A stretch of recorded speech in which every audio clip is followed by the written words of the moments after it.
राज ठाकरे एकटेच कोकणच्या दौऱ्यावर का आले? येताना उद्धव ठाकरे यांना सोबत का आणलं नाही, असा सवाल रामदास कदम यांनी केलाय. राज ठाकरे यांना अचानक कोकणचा पुळका का आला, असं म्हणत त्यांनी राज ठाकरेंवर देखील बोचरी टीका केली आहे.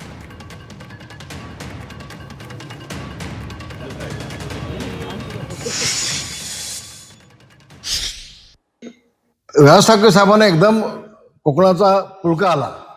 पुतना मावशी म्हणणार नाही मी त्यांना म्हणणार नाही.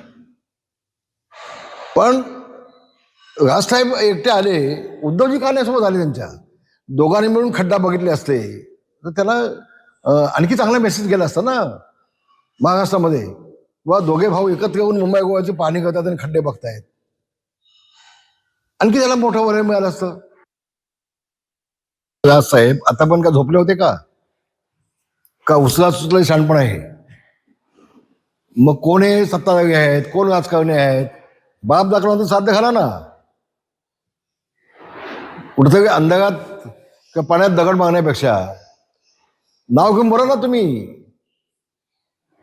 तुमचं आडनाव ठाकरे आहे राजसाहेब, तुमच्यामध्ये आम्ही बाळासाहेबांना बघतो. बोला की स्पष्टपणे कोण आहेत ते, नाव घ्या ना त्यांची. रामदास कदमांच्या या वायफळ बोलण्याकडे आम्हाला फार लक्ष देण्याची गरज नाही आणि आम्ही त्याला किंमतही देत नाही. रामदास कदमांच्या या वायफळ बोलण्याकडे आम्हाला फार लक्ष देण्याची गरज नाही आणि आम्ही त्याला किंमतही देत नाही.